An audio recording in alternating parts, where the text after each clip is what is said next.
Alright guys, we're back with another YouTube video, and today I want to talk about Mike Mentzer. I've spoken about him in the past, and this is going to be about how his methods have actually worked really well for me. So I've been implementing them for, I'd say, 3 months now, and they've shown me a lot of progress. It's very simple, and obviously it's not going to be rapid progress, but no method of training is when you're 2.5 years in. So we'll go into it now, the weight I've gained, the strength I've gained, and all of that.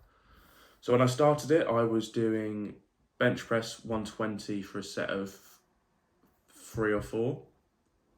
Now I'm on 140 for 3 or 4. So that's 20 kilos on my bench. And yes, I have bench press 140 kilos previously, but only for 1. So that's a new whole lifetime PR for me, including when I was bulking.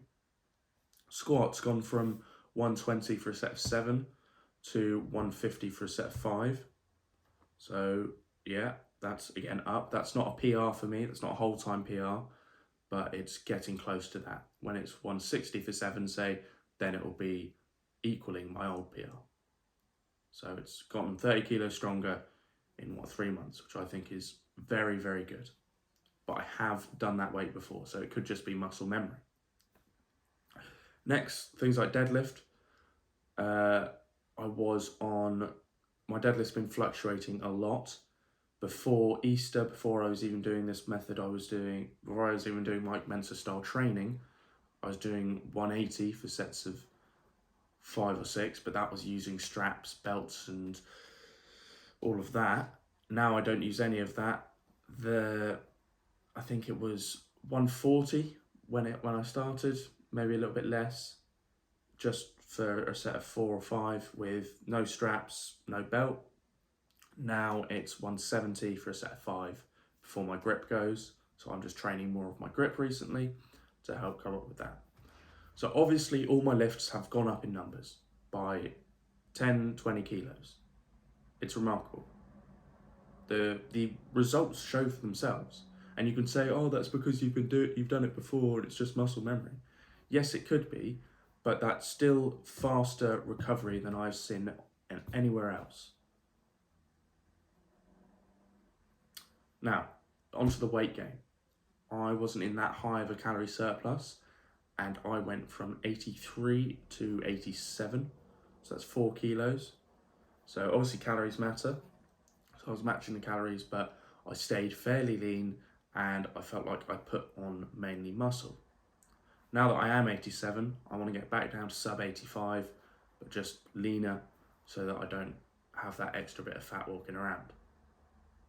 I'd like to stay at around 85 kilos, but very lean. That's the aim. And I imagine I'll achieve that in the coming months. Next, so looking at the actual training methods themselves, I've gone over it multiple times, but it is just the intensity focus. It's using the intensity methods and the advanced training methods like drop sets, supersets, rest pause sets. There's so many different methods you can use just to focus on it. And recently I've been adopting a new method, which is the repetition tempo. So it's basically the composition of the rep, and it goes down to, so you've got your concentric, your isometric, and then your eccentric. So let's say you're doing a lat pull down, your concentric is pulling the bar down, your isometric is holding the bar in place, and your eccentric is raising the bar back up under control. So I try to do the concentric as quick and as powerful as possible. I try and hold the eccentric for a second, maybe 2, and then I lower down in a controlled fashion for the eccentric for probably 2-3 seconds. Now, this is probably quite an advanced method, and it takes time to develop that, but if you can start off with a low weight and just go hold, and then slowly up, that's the best thing you can do, because your muscles are stronger in their isometric and eccentric form, or in the eccentric part of the movement, than they are in the concentric. So your muscles are going to be stronger. They're going to be stronger holding the muscle in place, and slowly lowering the weight down than they will be trying to pull the weight down, if that makes sense. So you can do more work in the eccentric and isometric part of the movement than you think. And you can do more work in those parts of the movements than you can in the concentric part of the movement. So all my lift numbers have gone up, all my strength has gone up, I'm looking better, I'm feeling better. And I've only been going to the gym 3 days a week could be 20 minutes, could be 50 minutes. It's very rarely more than an hour. I'll probably do, so it's chest, triceps, front delt, side delt, back, biceps, side delt, traps, and then legs. Legs is a 5 movement day, and I'll normally put in lat raises for my side delts and dead hangs as well, maybe, and leg raises for abs. So I'll probably do 7 movements on leg day. So it's one of my shortest days. If I only do the leg movements, I could be done in half an hour. So I put in another couple of things which just work my weak points or the points I want to grow more, so that I can strengthen them later on, or so that they get better. On chest, tricep, shoulder day, I'm doing, I think, 3 or 4 chest movements. Then I'm going to do my flat compound, my incline fly, and then I'll do an incline Smith machine press, supersetted with a pec deck. And sometimes I'll do dips as well, and then rope extensions, and for shoulders I'll do some sort of shoulder press and then a lat raise movement, or I'll do front raises if I feel like I've done too much pressing, and then lat raises. It's fairly simple. I just work my way from lower chest to upper chest to shoulders to side delts. Done. And then I'll do triceps in there somewhere. But I normally do, so dips normally count as a shoulder and a chest and a tricep movement if you're doing them properly. If you're doing them with good form, you should have kind of just a little bit less than a 45-degree turn. So when it comes back, when you're at full dip depth, you should be stretching your delts, stretching your chest, and stretching your triceps. So you should feel it in all 3 of those places. So it's really good. It's basically the compound movement for your shoulders, your chest, and your triceps. It's brilliant. And then the only other tricep movement I do is rope extensions, and the only other shoulder movement I'll do is probably lat raises. So it all depends.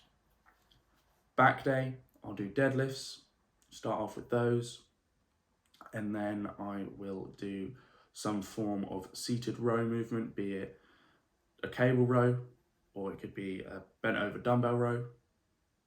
I could do something like that. And then I'll go into pull-ups or a lat pull-down movement. Now, this lat pull-down movement, I will normally superset. I'll do 2 supersets with different variations.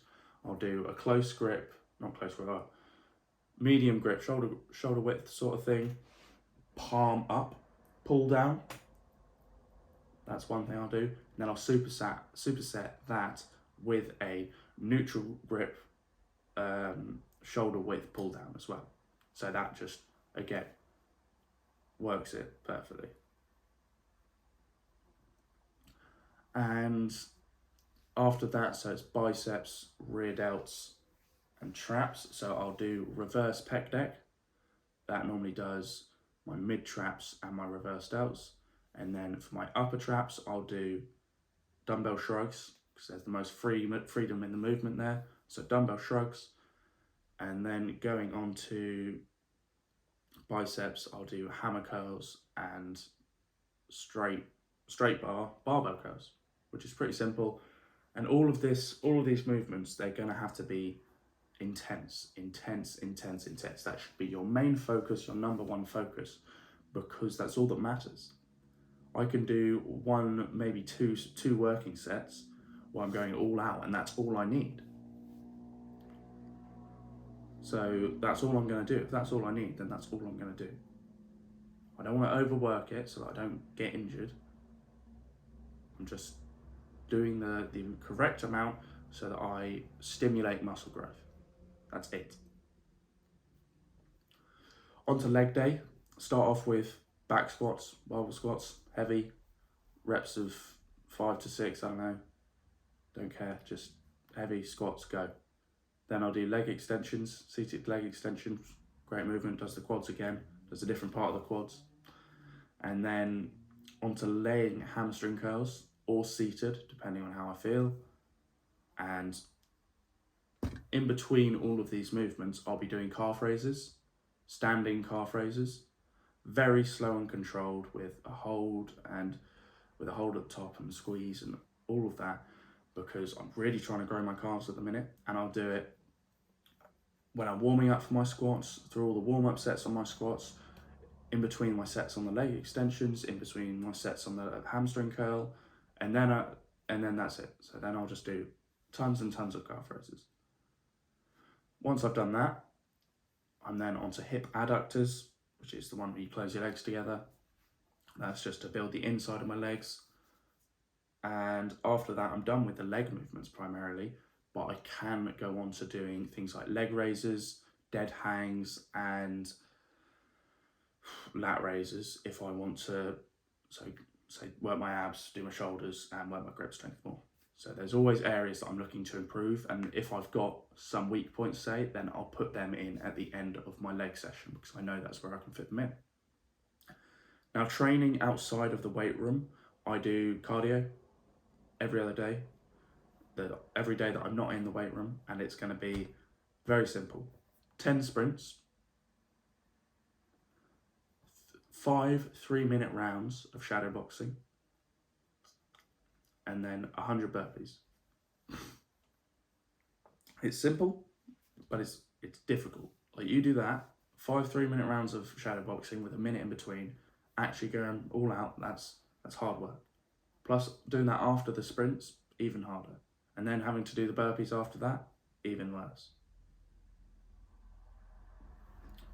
So there you go. And then on Sunday, which is normally the very last day of the week, well, it is the last day of the week, but it's cardio day for me. I won't do what I just said. I won't do the shadow boxing or the sprints or the burpees. What I'll go and do is a 5K, and I'll try and set a new 5K record. I try and do that every week. No excuses, just run as fast as you can for 5K. Set your pace, start going. Because I'm trying to break under that 20-minute 5K. I think I've got a 23-minute now is my best, but we're going to aim for 22, 21, and 20 and get it down there. All right, guys, see you in the next video.